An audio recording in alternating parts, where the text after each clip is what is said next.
Assalamualaikum warahmatullahi wabarakatuh.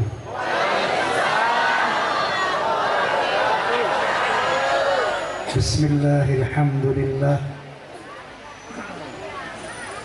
Alhamdulillahilladzi arsala rasulahu bil huda wa dinil haqq liyuzhirahu 'alad dini kullih wa kafa billahi shahida. Asyhadu an la ilaha illallah wahdahu la syarika lah wa asyhadu anna sayyidana wa nabiyyana Muhammadan abduhu wa rasuluh la nabiyya ba'dah.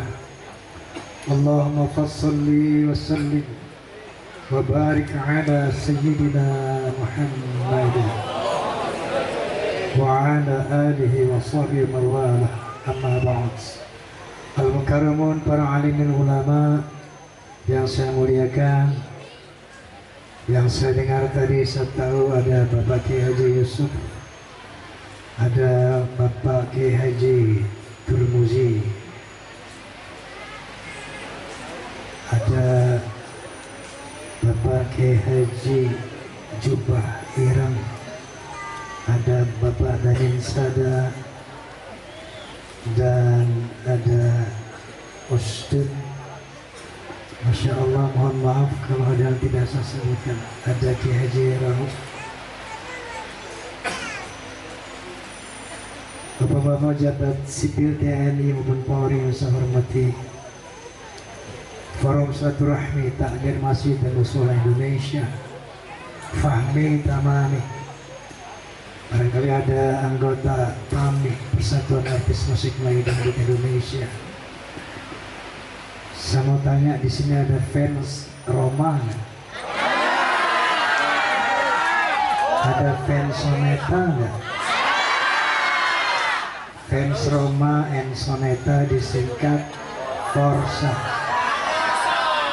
Forsa ada dua kelompok, ada yang struktural berseragam dan ada yang non struktural tidak berseragam. Tapi sejauh dia fans Roma and Soneta, maka disebut Forsa. Kalau saya bilang Forsa, tolong bilang keren, bisa? Bisa? Forsa! Forsa! Sekian lama engkau menunggu untuk kedatanganku. Bukankah aku telah berjanji kita jumpa di sini? Ku datang, kini ku datang padamu selama. Sambutlah kedatanganku. Mohon maaf, memang suara saya agak terganggu hari ini. Sampai-sampai tadi saya menggagalkan untuk khatib dan imam Jumat di masjid apa tadi? Di Bank Mega. Tapi karena ini saudara saya, saudara Firdaus, Bang Haji, acara udah disusun ini dan sampai nggak datang. Jadi dengan kondisi seadanya, izin saya hadir di sini. Gak apa-apa ya? Baik hadirin hadirat, memperingati Maulid Nabi Sallallahu Alaihi Wasallam tak lain dan tak bukan tujuannya adalah untuk mempertajam, memperdalam pengenalan kita terhadap sosok beliau Sallallahu Alaihi Wasallam.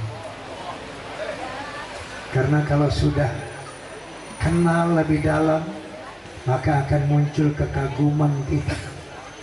Kalau sudah kagum kepada beliau, maka akan tumbuh rasa cinta.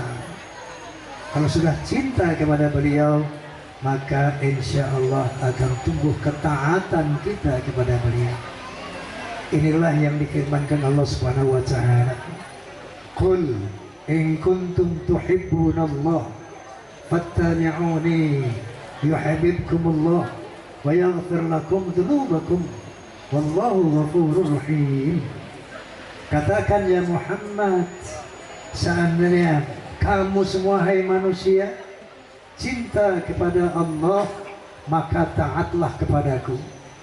Kalau kamu hai manusia taat kepada Muhammad, maka Allah akan mencintai kamu dan akan mengampuni dosa-dosamu.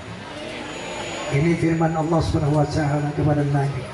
Ya Muhammad, katakan kepada manusia, kalau engkau mencintai Allah, maka taatlah kepadaku. Kalau kamu taat kepada Muhammad, maka Allah akan mencintai kamu dan akan mengampuni dosa-dosamu. Mau dicintai Allah?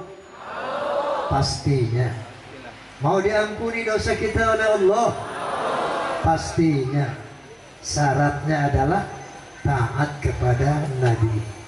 Karena mentaati Nabi pada hakikatnya mentaati Allah Subhanahu wa ta'ala.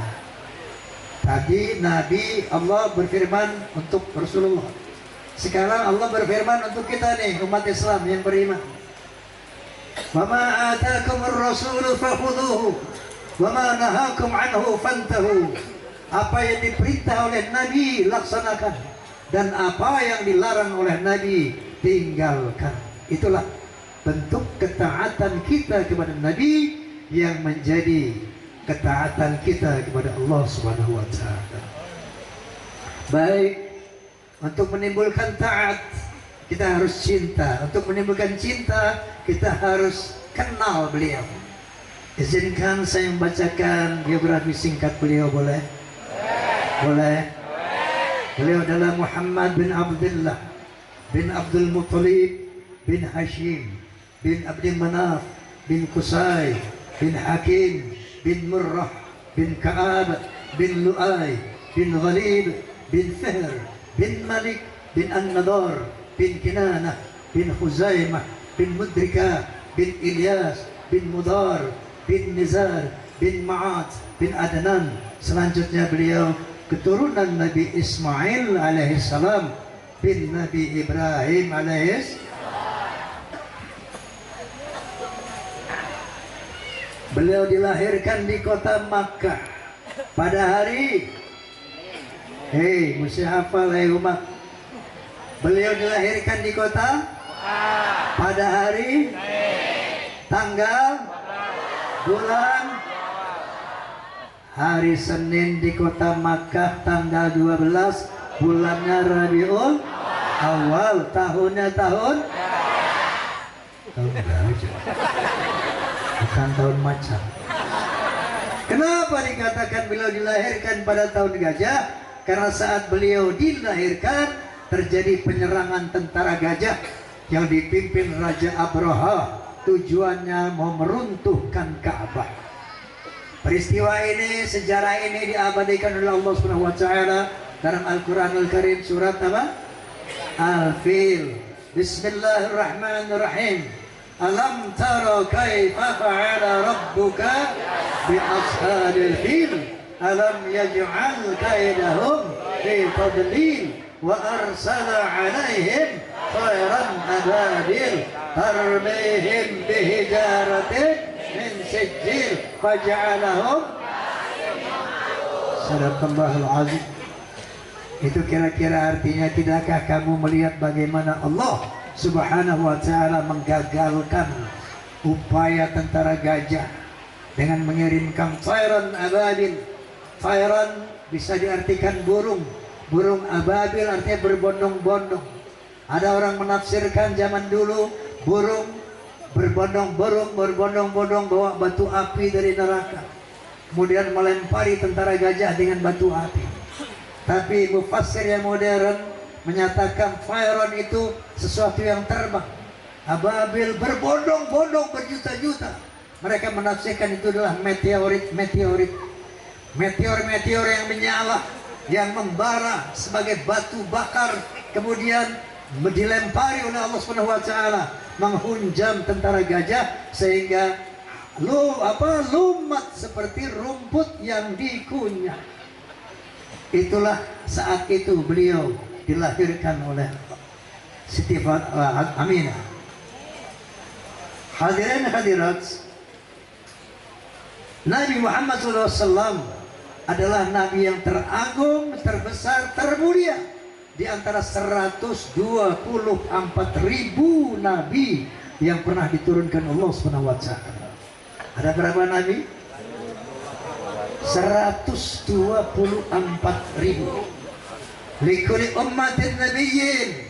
Setiap umat ada nabinya masing-masing.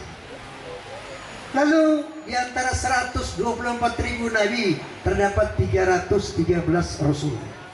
Muhammad bin Abdullah sallallahu alaihi wasallam adalah nabi dan rasul yang teragung di antara semuanya. Paling tidak dengan 4 alasan. Yang pertama, karena teritorial dakwah beliau. Wilayah dakwah beliau tidak sama dengan wilayah dakwah para nabi pendahulunya. Kalau nabi-nabi sebelumnya hanya diutus untuk bangsanya masing-masing, bersifat lokal kedaerahan. Contoh, Nabi Lut alaihi salam hanya diutus untuk bangsanya itu bangsa Sadum. Nabi Hud alaihi salam hanya diutus untuk bangsanya itu bangsa Ad. Nabi Saleh alaihi salam hanya diutus untuk bangsanya itu bangsa Thamud. Begitu juga Nabi Isa alaihissalam yang dikenal di dunia internasional dengan nama Yesus Kristus, beliau pun hanya diutus untuk bangsa Israel saja. Hal ini dijelaskan oleh Allah Subhanahu wa taala, wa rasulan ila bani Israil. Nabi Isa itu diutus hanya untuk rasul bangsa Israel. Dan ini juga dibenarkan dalam kitab suci Injil. Matius ayat 10, Matius 10 ayat 5 dan 6. Di sana berbunyi, ke-12 murid itu diutus oleh Yesus. Kemudian dia berpesan kepada mereka, jangan kalian menyimpang ke jalan bangsa lain atau memasuki kota orang Samaria, melainkan pergilah kepada domba-domba Israel. Lain dengan Nabi Muhammad sallallahu alaihi wasallam. Beliau tidak diutus hanya untuk bangsa Arab saja, tapi beliau diutus untuk seluruh manusia di dunia, seluruh bangsa di dunia, sebagaimana firman Allah Subhanahu wa taala, "Wa ma arsalnaka illa kafatan linnas." Ya Muhammad, tidaklah kamu aku utus kecuali untuk seluruh manusia, untuk seluruh bangsa, termasuk untuk orang mana ini? Orang Buaran. Pabuaran Jatirangon. Pabuaran. Alhamdulillah. Allahumma shalli ala Muhammad. Para nabi sebelum Muhammad sallallahu alaihi wasallam, karena teritorial dakwahnya bersikap lokal kedaerahan, maka kitab sucinya tipis-tipis, sederhana. Nabi Daud diberikan Zabur, kitab suci sederhana saja. Kemudian Nabi Musa diberikan Taurat, sederhana. Nabi Isa diberikan Injil, juga sederhana. Ada nabi-nabi diberikan suhuf-suhuf saja, sederhana. Karena wilayah dakwahnya bersifat lokal kedaerahan. Lain dengan Nabi kita Muhammad SAW. Karena kewajiban beliau, tugas beliau untuk menyampaikan dakwah ke seluruh dunia berskala internasional, maka beliau dibekali dengan kitab suci yang holistik, komprehensif, lengkap, menyeluruh. Sebagaimana Allah berfirman, "Al-yauma akmaltu lakum dinakum." Hari ini aku sempurnakan agamamu yang sebelumnya belum sempurna. Jilid 1, jilid 2, jilid 3, jilid 4 selesai, sempurna. Lalu Allah menyatakan dalam Al-Quran, "Ma faratna fil kitabi min syai'." Tidak ada yang aku tinggalkan dalam Al-Quranul Karim. Seluruh aspek kehidupan manusia ada penjelasannya, ada bimbingannya. Seluruh problematika manusia ada solusinya, ada jalan keluarnya dalam Al-Quranul Karim. Masya Allah. 30 juz, 114 surat, 6.666 ayat, lengkap, holistic, komprehensif. Sampai-sampai seorang profesor Arnold Toynbee, seorang sosiolog dari Amerika, begitu baca Quran dapat hidayah, kemudian dia berkomentar. Apa komentar beliau? Islam is not only a religion, but it's also a way of life and a whole civilization. Islam bukan sekedar agama, tapi dia way of life, bimbingan hidup, and a whole civilization, dan sebuah peradaban yang lengkap. Allahu Akbar. Allahu Akbar. Allahumma salli ala Muhammad. Ini yang pertama. Yang kedua, masalah sholawat. Qala ta'ala, inna allaha wa malaikatahu yusalluna ala nabi. Sesungguhnya Allah, bayangkan, Allah yang menciptakan jagat raya, Allah yang menciptakan Muhammad beserta seluruh malaikatnya bersolawat kepada Nabi. Masya Allah. Bayangkan, inna Allah wa malaikatahu yusalluna ala nabi. Sesungguhnya Allah dan seluruh malaikat bersolawat kepada Nabi. Dari sini saja kita bisa membayangkan siapa Nabi ini. Masya Allah, kalau beliau bukan orang yang mulia, bukan orang besar, bukan sosok yang agung, tidak mungkin Allah dan malaikatnya bersolawat. Betul? Betul? Apa sih sholawat? Secara etimologis, tinjauan bahasa, sholawat itu artinya sholat-sholat, jamak daripada sholat. Coba perhatikan firman Allah, hafizu ala sholawati wa sholatil wusta. Jagalah sholat-sholat dan sholat pertengahan. Hafizu ala sholawat wa sholatil wusta. Jagalah sholat-sholat dan sholat pertengahan. Jadi secara etimologis, dalam tinjauan lughah bahasa, sholawat itu ya jamak daripada sholat. Tapi secara terminologi, dalam artian yang sebenarnya, sholawat itu it's depend, tergantung kemana arahnya. Kalau kita ambil sholat saja, as-sholat, what is sholat? Apa itu sholat? As-sholat itu doa. Kalau arahnya dari Allah kepada Nabi, Allah bersolawat kepada Nabi, malaikat bersolawat kepada Nabi. Solawat artinya menghormati, menghargai. Paham? Tapi kalau manusia bersolawat kepada Allah, manusia sholat kepada Allah, maka solawat artinya menyembah. Paham? Aku bersolawat kepada Allah artinya aku sholat kepada Allah. Hafizu ala sholawati wa sholatil wusta. Jaga sholat-sholatmu. Ketika kita sholat, sholawat berarti menyembah. Paham? Paham? Nah, lalu Allah memerintahkan nih orang beriman, ya ayyuhalladzina amanu sallu alaihi. Hai orang-orang yang beriman, bersolawatlah kepadanya. Wasallimu taslima, dan beri penghormatan yang sempurna. Artinya apa? Kalau kita umat bersolawat kepada Nabi, ini artinya doa. Kita mendoakan Nabi. Kalau kita bersolat kepada Allah, arti solawat menyembah. Kalau Allah bersalawat kepada Muhammad, itu artinya memuliakan, menghormati, mencintai. Paham ya? Dalam konteks salawat, Nabi sallallahu alaihi wasallam bersabda, man shalla alayya salatan wahidatan sallallahu alaiha asran, man shalla alayya asran sallallahu alaiha mi'atan, atau kama qala Rasulullah sallallahu alaihi wasallam. Barang siapa yang bersalawat kepadaku 1 kali, maka Allah akan bersalawat kepadanya 10 kali. Barang siapa yang bersalawat kepadaku 10 kali, maka Allah akan bersalawat kepadanya 100 kali. Maka perbanyaklah sholawat. Ini manfaat sholawat luar biasa. Saya pernah mendengar seorang kiai memerintahkan muridnya yang sakit kronis nggak bisa sembuh, menurut kedokteran disuruh baca sholawat 1000 kali. Kamu baca sholawat 1000 kali, insya Allah kamu sembuh. Ternyata Allah buktikan dengan bersolawat 1000 kali penyakit kronis itu, masya Allah sembuh biiznillah.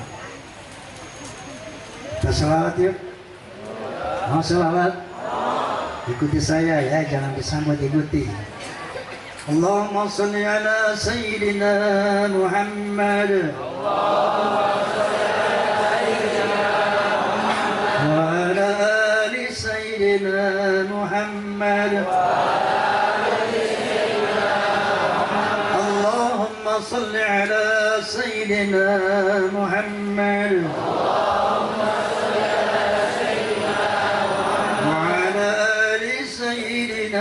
Muhammad.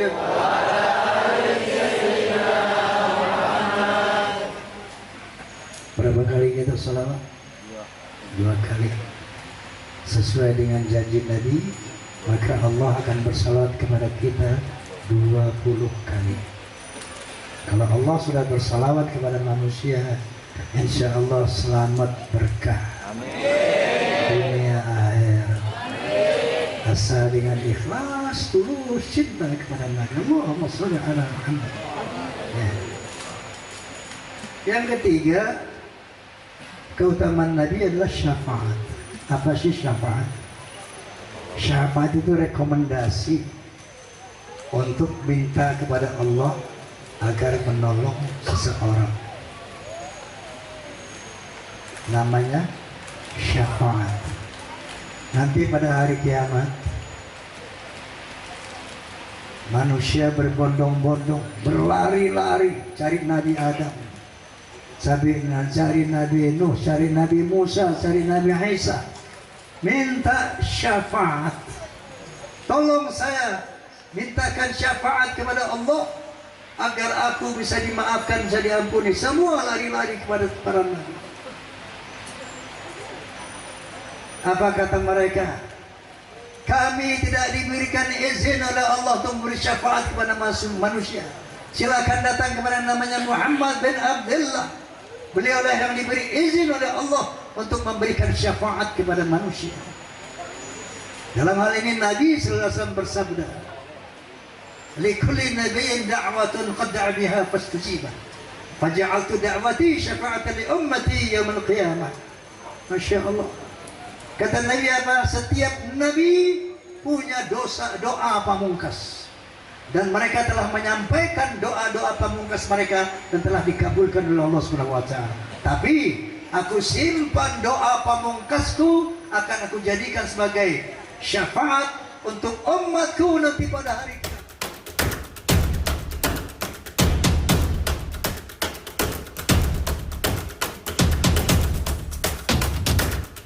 Fahmi tamami ukhuwah Islamiyah. Fahmi tamami ukhuwah wataniyah. Fahmi tamami ukhuwah basyariyah. Wallahul muwaffiq ila ahmad sari. Billahi taufiq wal hidayah. Wassalamualaikum warahmatullahi wabarakatuh.